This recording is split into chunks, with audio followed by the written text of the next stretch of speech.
Subscribe to our YouTube channel and press the bell icon to get the latest updates. भाई और बहनों नमस्कार, युवाओं आप सबको नमस्कार। आज हिंदुस्तान के सामने एक बहुत बड़ा सवाल है। कोविड का समय है। सवाल यह है कि बांग्लादेश की इकोनॉमी हिंदुस्तान की इकोनॉमी से आगे कैसे निकल गई। समय होता था कि हिंदुस्तान दुनिया की सबसे हाई परफॉर्मिंग इकोनॉमी होती थी।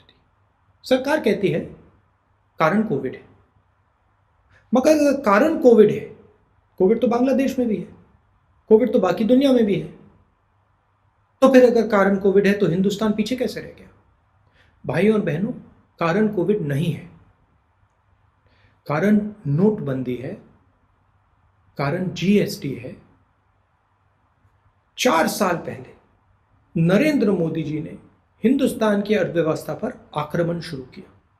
आपके पैर पर कुल्हाड़ी मारी, किसानों, मजदूरों, छोटे दुकानदारों को जबरदस्त चोट मारी। मनमोहन सिंह जी ने कहा कि अर्थव्यवस्था को 2% नुकसान होने वाला है और वही हमें दिखने को मिला।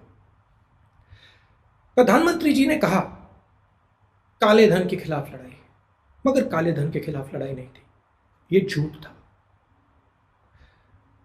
आक्रमण आप पे हो रहा था। आपके पैसे को आपसे छीनकर नरेंद्र मोदी अपने चुने हुए 2-3 उद्योगपति मित्रों को देना चाहते थे।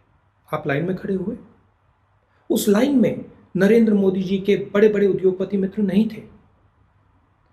आपने अपना पैसा बैंक में डाला और बैंक से नरेंद्र मोदी जी ने आपका पैसा अपने मित्रों को दे दिया, उनका कर्जा माफ किया। 3,50,000 करोड़ रुपए उनका कर्जा माफ किया।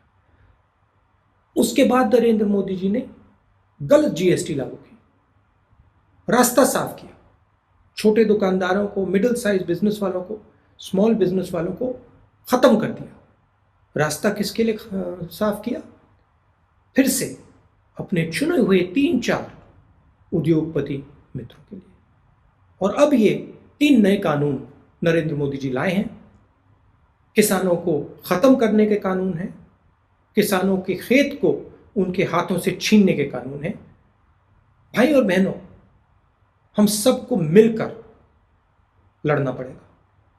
नरेंद्र मोदी जी ने हिंदुस्तान की जो प्राइड हुआ करती थी, हिंदुस्तान की जो शान होती थी, हमारी अर्थव्यवस्था, उसको नष्ट कर दिया है। एक साथ मिलकर हमें हिंदुस्तान को फिर से बनाना पड़ेगा। बहुत बहुत धन्यवाद। नमस्कार।